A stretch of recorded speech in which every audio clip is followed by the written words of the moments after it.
que lo que Dios haya puesto en su corazón. Bendiciones, iglesia. Vamos a abrir nuestras escrituras en el Evangelio de Marcos, en el capítulo 13, versículo 31. Es un versículo bastante corto.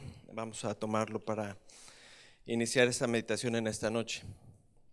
Marcos capítulo 13, versículo 31, la palabra nos dice, son palabras de nuestro Señor Jesucristo, que dice: el cielo y la tierra pasarán, pero mis palabras, mis propósitos, lo que concierne a su voluntad, no dejarán de pasar. Vamos a poner esta meditación en las manos del Señor y roguemos a el Padre que nos bendiga. Padre, te damos gracias que nos permites estar aquí en este lugar. Sabemos que es una bendición. Gracias, Padre, por tus misericordias, porque hasta el día de hoy tú nos has guardado.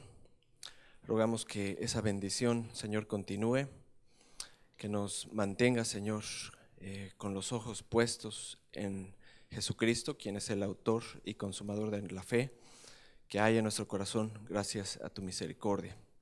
Sosténnos, Padre, en este momento de prueba, en un momento en el cual sabemos que todo está bajo tu control. En el nombre de Jesús, amén. Bueno, hermanos, creo que no hace falta mayor introducción, así es que voy a compartir con ustedes rápidamente 5 puntos acerca de lo que es lo que estamos viviendo, lo que estamos atravesando como naciones y por supuesto también como creyentes.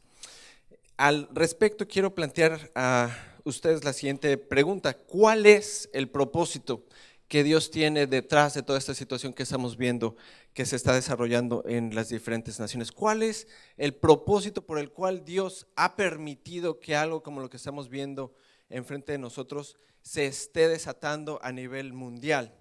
Y quiero compartir con ustedes 5 realidades bíblicas que nos deben ayudar a entender cómo es Dios al respecto de estas situaciones que estamos viendo. Número 1, quiero que entendamos, hermanos, que Cristo es más fuerte que cualquier virus o cualquier evento de la naturaleza. No debemos tener gran temor o gran angustia por lo que estamos viendo. Es normal tener cierta ansiedad, es normal tener cierta preocupación, pero al grado del temor, del pánico, eso no debe existir en nuestras vidas. Dice la Biblia en Colosenses capítulo 1, versículo 16, que por Él y para Él fueron creadas todas las cosas. Colosenses 1, versículo 16 nos dice que Jesucristo es el creador de todo. Dice que por Él fueron creadas todas las cosas, las que hay en los cielos y también las que hay en la tierra, las visibles y también aquellas microscópicas que no alcanzamos a ver con nuestro propio ojo. Todas ellas fueron creadas por Él. Sean tronos, sean gobiernos, sean naciones, sean dominios, sean principados, sean potestades, todo lo que nosotros podemos ver y aún no podemos ver, todo fue creado por medio de Él y para Él. Por medio de Él y para Él. Todo lo que nosotros conocemos, que nosotros catalogamos como bueno y en ocasiones como malo, todo eso fue creado por Dios, fue creado a través de Jesucristo, por Él y para Él, para su gloria. Dice también la escritura en Romanos, capítulo 11, versículo 36, el mismo mensaje: porque de Él y por Él y para Él son todas las cosas, y por esa razón a Él es toda la gloria por todos los siglos de los siglos. La Biblia nos dice que por medio de Él y para Él son todas las cosas. Aún esas situaciones que estamos nosotros viendo son parte de la creación de Dios y son un medio que tiene Dios para glorificar su nombre, para que nosotros podamos apreciar quién es Dios, cuál es su poder y cuál es su voluntad. Dice también la escritura en Marcos capítulo 39 que Jesucristo gobierna sobre la naturaleza. Marcos capítulo 4, versículo 39. Nos dice que en una ocasión los discípulos se encontraban con Jesús en medio de una tempestad, en medio de un pánico que los estaba acosando, y en medio de ese pánico nuestro Señor Jesucristo se levantó y reprendió a la naturaleza, reprendió al viento y le dijo al mar: calla, enmudece. Y en ese momento el viento cesó y se hizo una grande bonanza. Cristo es más fuerte que cualquier virus o que cualquier evento de la naturaleza. Él es el creador de todo, lo visible y lo invisible. Él gobierna sobre la naturaleza y Él tiene un propósito, todo de acuerdo a su plan maestro, a su plan que es de acuerdo, por supuesto, a su voluntad. Dice este versículo que leíamos hace un instante en Marcos 13:31, que el cielo y la tierra pasarán, pero sus palabras jamás dejarán de tener cumplimiento. Número 2, segunda realidad bíblica que nos debe ayudar a comprender qué es lo que está pasando enfrente de nosotros y cuál es el propósito que Dios tiene. Número 2, la enfermedad, la tragedia, las pandemias son un ejemplo de la misericordia de Dios hacia el ser humano. Lo repito, lo que estamos viendo es un ejemplo de la misericordia de Dios hacia el ser humano. ¿Por qué? 3 razones. Número 1, nos recuerdan que no estamos nosotros diseñados para vivir aquí eternamente. No estamos nosotros aquí para vivir 1000, 2000, 5000 o 10,000 años. Nuestros años son cortos en la tierra. Y el dolor y la tragedia y las situaciones difíciles y adversas son un recordatorio de parte de Dios y parte de su misericordia de hacernos entender que no estamos hechos para vivir aquí para siempre. Dice el salmista en Salmo 103, versículos 14 al 16. Salmo 103, versículo 14. Dice la palabra que Él, Dios, Él conoce nuestra condición. Él sabe que nuestros sistemas inmunológicos no son perfectos. Él sabe que tenemos debilidades. Él sabe que tenemos angustias. Él conoce nuestra condición. Se acuerda de que somos polvo. Versículo 15. El hombre es como la hierba. Sus días pueden ser muchos. Puede florecer como las bellas flores que encontramos en el campo. Versículo 16. Pero un día el viento puede pasar sobre ella y perecer, y su lugar no se le conocerá más.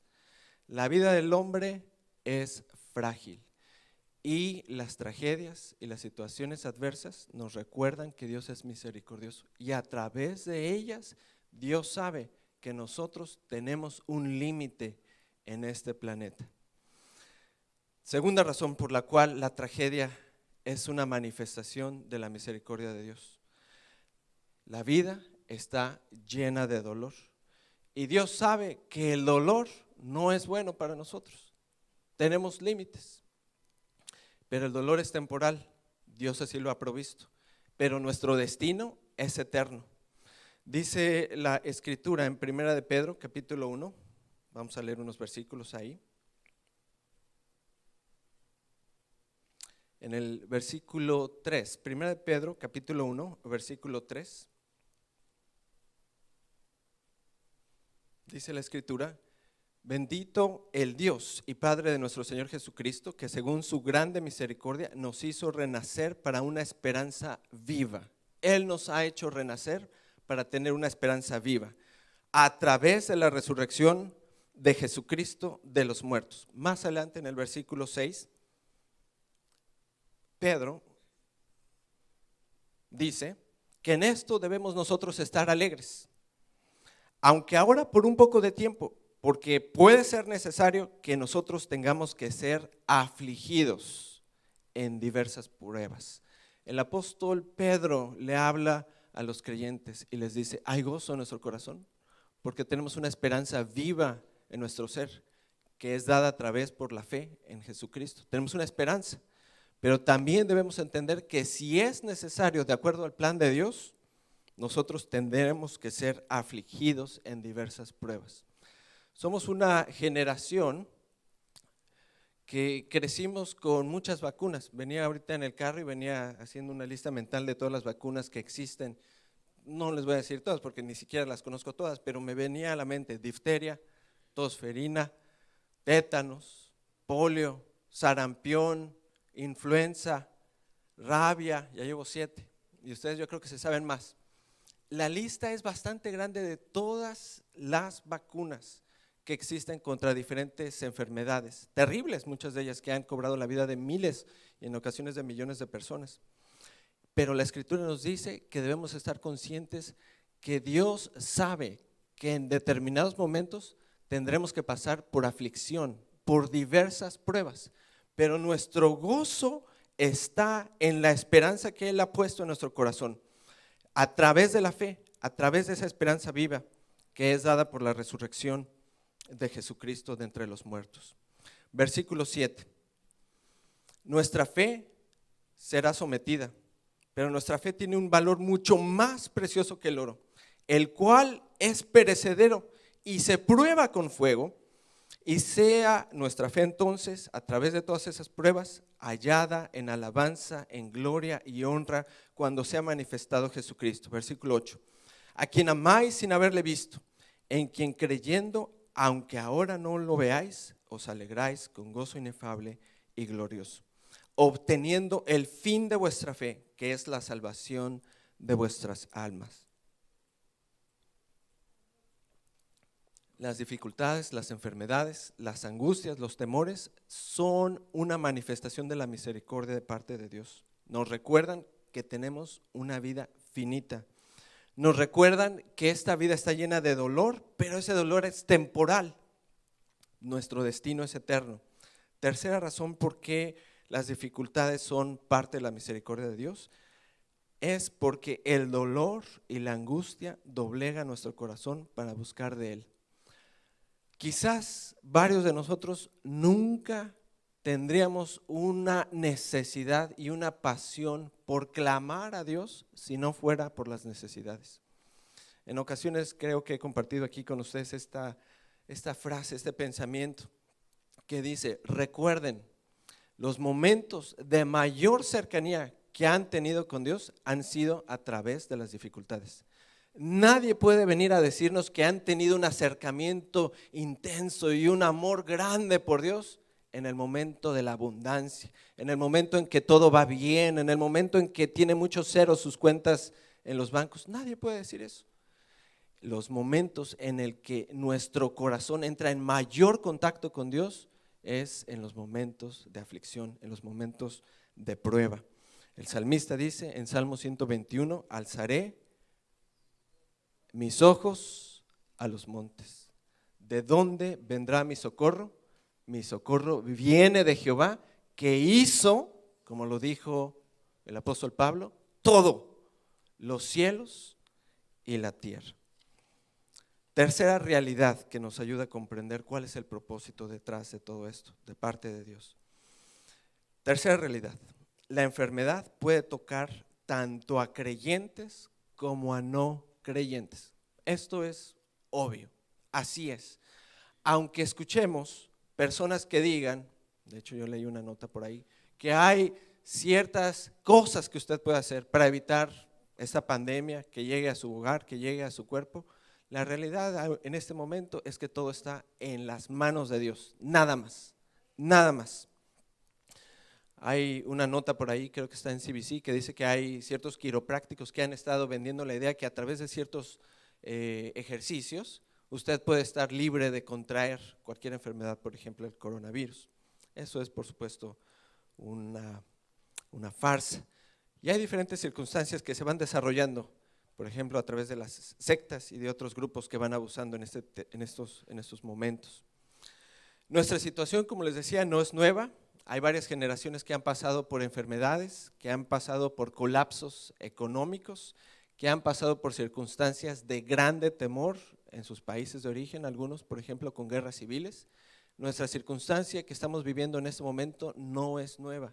Claro, para nosotros se siente como algo totalmente nuevo, porque no estuvimos quizás en 1918 o no estuvimos antes por allá por los 1800. Para nosotros se siente como algo totalmente nuevo, pero no es nuevo.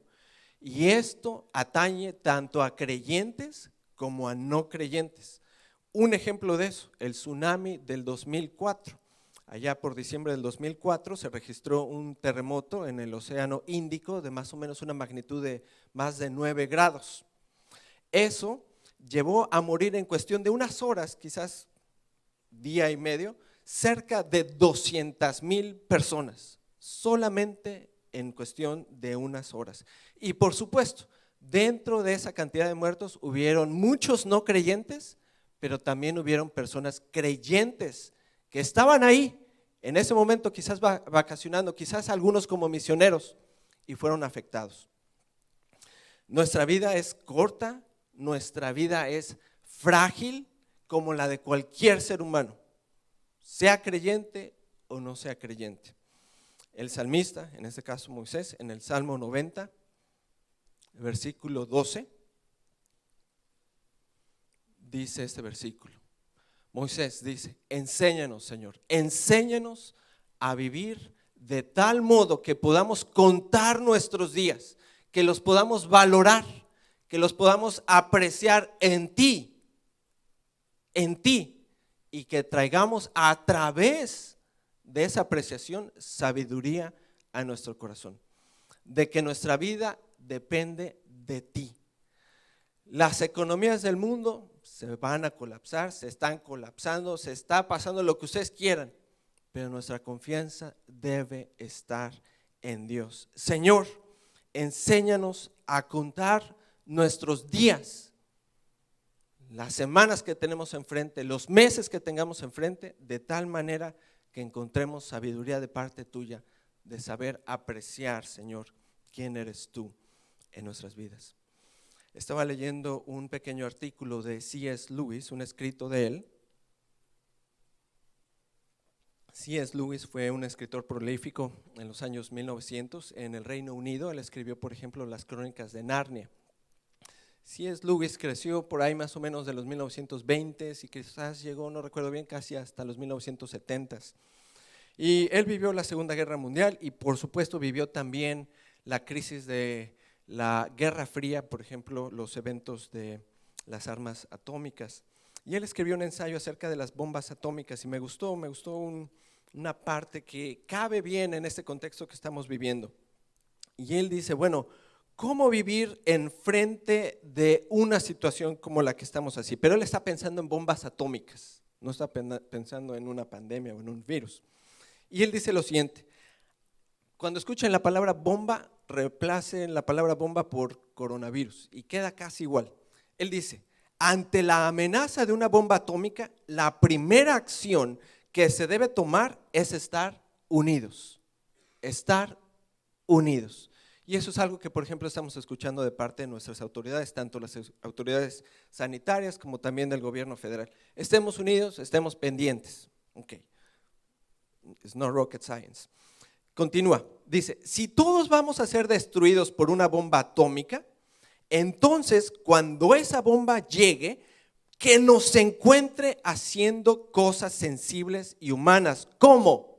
Y él dice, orar, trabajar, enseñar, leer, escuchar música, bañar a los niños, jugar al tenis, conversar con nuestros amigos, y que no nos encuentre amontonados como ovejas asustadas y pensando que nos va a caer una bomba encima. Las bombas pueden destruir nuestros cuerpos, al igual que un microbio, pero no pueden dominar nuestras mentes. La Biblia nos exhorta a poner nuestros ojos en el autor y consumador de nuestra fe, que es Jesucristo. Podemos caer en una crisis de miedo, de angustia, pero esta recomendación es esencial, que no nos encuentre así el coronavirus. Si va a llegar, que nos encuentre orando, que nos encuentre clamando, que nos encuentre con los ojos puestos en el autor y consumador de nuestra fe. Cuarta realidad, la enfermedad es también usada de parte de Dios como una herramienta de juicio. Hay muchísimos ejemplos en las Escrituras. Un ejemplo está en 2 de Crónicas, capítulo 21, versículo 12. Este es un ejemplo en el que Dios utiliza la enfermedad como una herramienta de juicio. Ya hablé que la enfermedad y otras circunstancias Dios las puede usar como una herramienta de misericordia, pero también las puede utilizar como una herramienta de juicio. Y aquí hay un caso interesante. Se trata del rey Joram. Él era rey en el reino del sur, en el reino de Judá, y un día, este era un rey desordenado, se presenta el profeta Elías, capítulo 21, versículo 12. Dice que le llegó una carta del profeta Elías que decía así: dice el Señor, Dios de tu padre David, por cuanto no has andado en los caminos de Josafat, tu padre, ni en los caminos de Asa, rey de Judá, sino que has andado en el camino de los reyes de Israel y has hecho que Judá y los habitantes de Israel se hayan prostituido como se prostituyó la casa de Acab, y también has matado a tus hermanos, tu propia familia, que eran mejores que tú. He aquí, el Señor herirá con gran azote a tu pueblo, a tus hijos, a tus mujeres y a tus posesiones, y tú sufrirás una grave enfermedad, una enfermedad de los intestinos, hasta que día tras día se te salgan a causa de la enfermedad. Y así ocurrió. Dios puede utilizar la enfermedad también como juicio. Lo vemos también, por ejemplo, en las 10 plagas con Egipto. Dios utilizó las 10 plagas no solamente para dejar liberar al pueblo de Israel, también lo utilizó como una herramienta de castigo. Destruyó la economía, destruyó la estructura del gobierno y tomó la vida de los primogénitos como una herramienta de juicio para esa nación. La enfermedad también puede ser una herramienta como juicio para las naciones y en particular para nuestros gobernantes. Sin decir nombres, yo he escuchado comentarios de algunos presidentes que han manifestado que el coronavirus no les va a hacer nada, que no va a pasar nada en sus naciones. Esa es una señal de arrogancia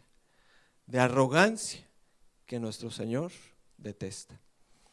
Y Dios puede utilizar estas circunstancias precisamente para traer juicio a estas naciones. Quinta realidad: combatamos, así como combatimos el coronavirus, combatamos de la misma manera nuestro pecado. Ahora mi esposa me estaba leyendo por allá lo que llegó en el WhatsApp, que dice que cuando una persona va al baño, pues jala la puerta con el codo y hace esto con no sé qué otra parte de la mano y todo, ¿no? O sea, todo el mundo anda así muy precavido, todo el mundo anda previniendo que algo ocurra. De esa misma manera la Escritura nos exhorta a que prevengamos nuestras vidas del pecado, que nos alejemos del pecado, que nos cuidemos de lo que puede destruir nuestra alma, del pecado que puede gobernar nuestro corazón. ¿Cómo prevenir? Con orden. Tenemos que respetar las instrucciones que se nos dan de parte de nuestras autoridades en el ámbito federal, en el ámbito sanitario. Y hay muchos ambientes, muchas esferas donde nosotros tenemos que respetar el orden. Uno de ellos, por ejemplo, los impuestos. Ahorita también estamos atravesando la época de los impuestos.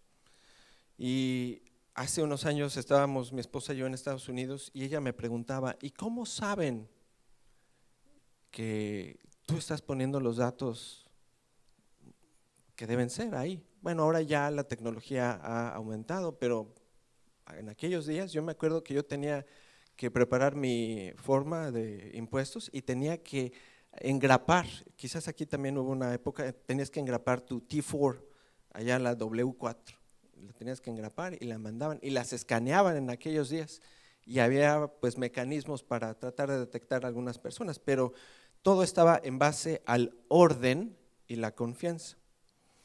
Veníamos conduciendo, mi esposa en este caso, y en un momento de así, cuestión de un split second, sentí que el carro se movía así. Y no fue el viento que quedó de ayer, fue una persona que pasó a nuestro lado como a unos 170 o 180 kilómetros por hora. Y ustedes saben, cuando un carro pasa al lado de ustedes, se siente esa diferencia en el aire. Y me quedé pensando, eso es un desorden. Y todo está basado en la confianza. Hay un límite que dice 90 en el Highway 1.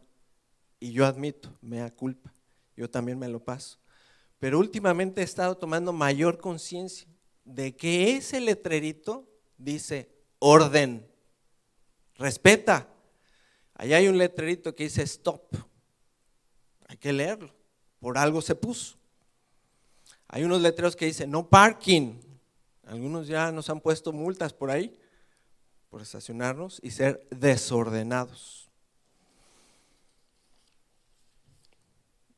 Allá afuera hay un newspaper, no me acuerdo cómo se llama, es el newspaper de los latinos, y ustedes van a encontrar un anuncio de unos agentes consultores migratorios y dicen, le ayudamos en esto,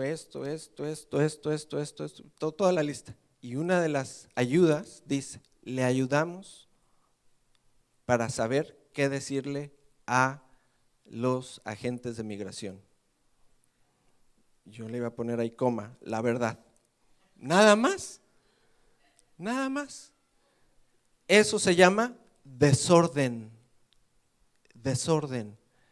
Rompe el orden, rompe las estructuras que están basadas en la confianza y esto se va a volver un caos. En lo laboral nos dicen, usted debe trabajar de 8 a 4. Usted debe realizar estas actividades.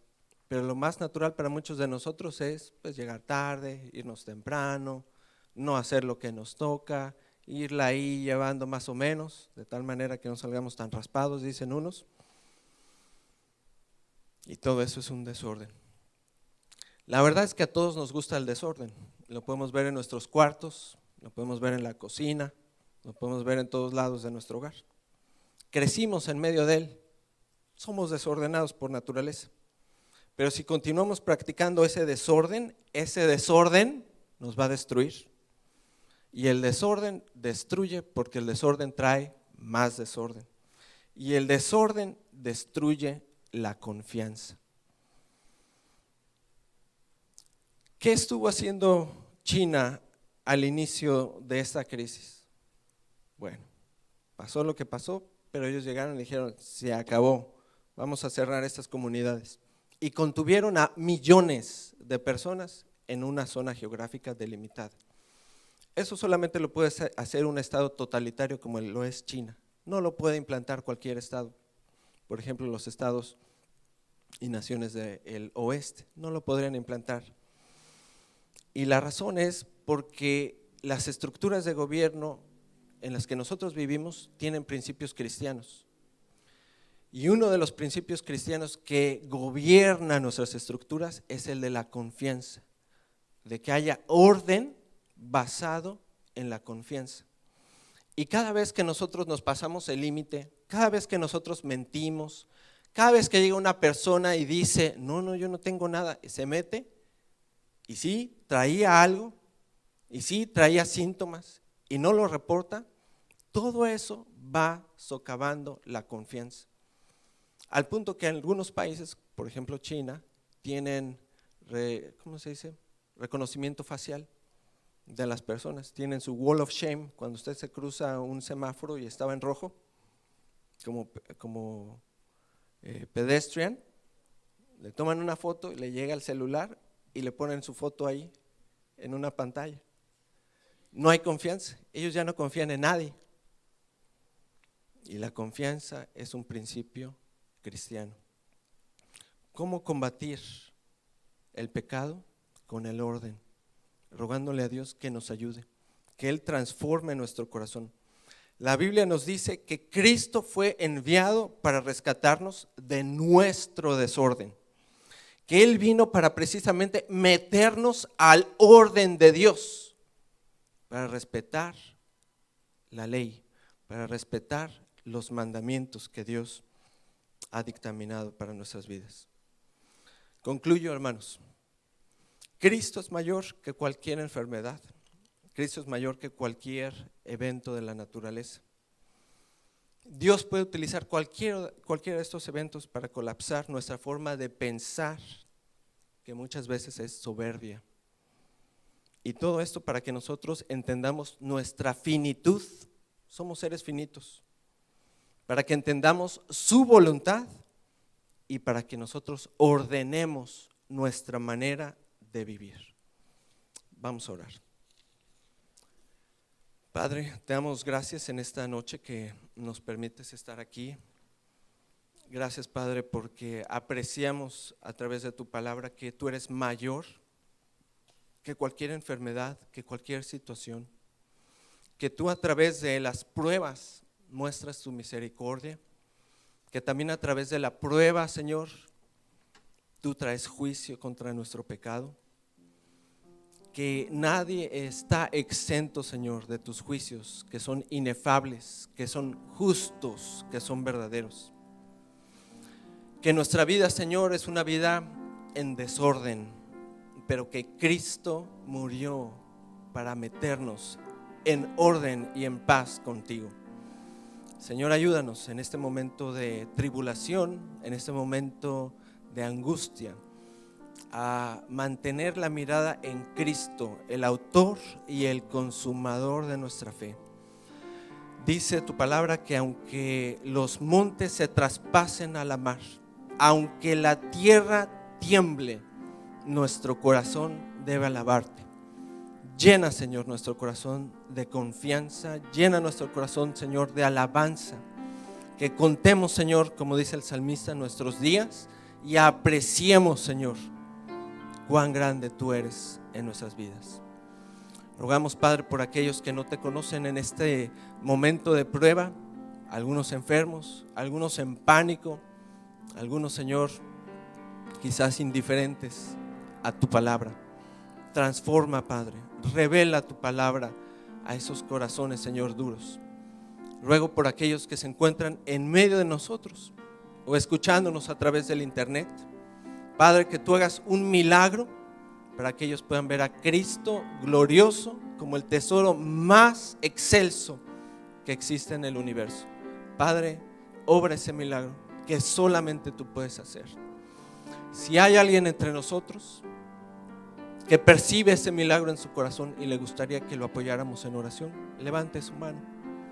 Si usted a través del internet percibe ese milagro en su corazón, reconoce que hay pecado, que hay desorden en su vida y que necesita de Cristo para regresar al Padre, le invitamos a que ore con nosotros, que pida perdón por sus faltas, por sus pecados, que hable con el Creador del universo y reciba a Cristo como su Salvador personal. Gracias, Padre, por esta reunión. Guarda nuestro camino, Señor. Guárdanos en nuestras actividades. En el nombre precioso de Jesús. Amén. Seguimos orando, Padre. Queremos orar por aquellos que no le conocen como Señor y Salvador. Si usted está en su casa, si usted está aquí y no le ha entregado su vida, haga conmigo esta oración. No se vaya a casa igual que como vino. Entréguele su vida a Cristo. Romanos 19 dice que si confesares con tu boca que Jesús es el Señor y creyeres en tu corazón que Dios lo levantó de entre los muertos, serás salvo. Dios ha sido claro. La palabra ha sido clara. Si usted no le ha entregado su vida a Jesús y usted está ahí en su casa a través de las redes, haga conmigo esta oración. Repita después de mí. Señor Jesús, yo te recibo hoy como mi único y suficiente Salvador personal. Creo que eres Dios, que moriste en la cruz por mis pecados y que resucitaste al tercer día. Señor, te doy gracias. Gracias por haber enviado a Jesús a morir en mi lugar. Padre, inscribe mi nombre en el libro de la vida, Señor. Señor, te pedimos de corazón que nos bendigas en la semana, que nos guardes, que nos protejas, que permitas, Señor, que podamos estar confiados. Como decía nuestro hermano Enrique, Señor, que nuestra confianza esté puesta en ti a pesar de las circunstancias. Porque sabemos, Señor, que tú tienes el control de la naturaleza, de lo visible y de lo invisible. Porque todo es para ti, Señor. Y porque tú aprovechas aún las circunstancias malas. Señor, llévanos con bien y guárdanos. Gracias, Padre, por todo, en el nombre poderoso de Jesús. Amén y amén. Hermanos lindos, que tengan una bendecida semana. Por favor, recuerde, tome las medidas, las prevenciones, todo, por favor, la higiene. Ya la comidita ya se terminó en la cafetería, así que Dios me los bendiga. Recuerde, vamos a cerrar rápido para que usted se vaya temprano a su casa. Que Dios me los bendiga a todos. Bendiciones.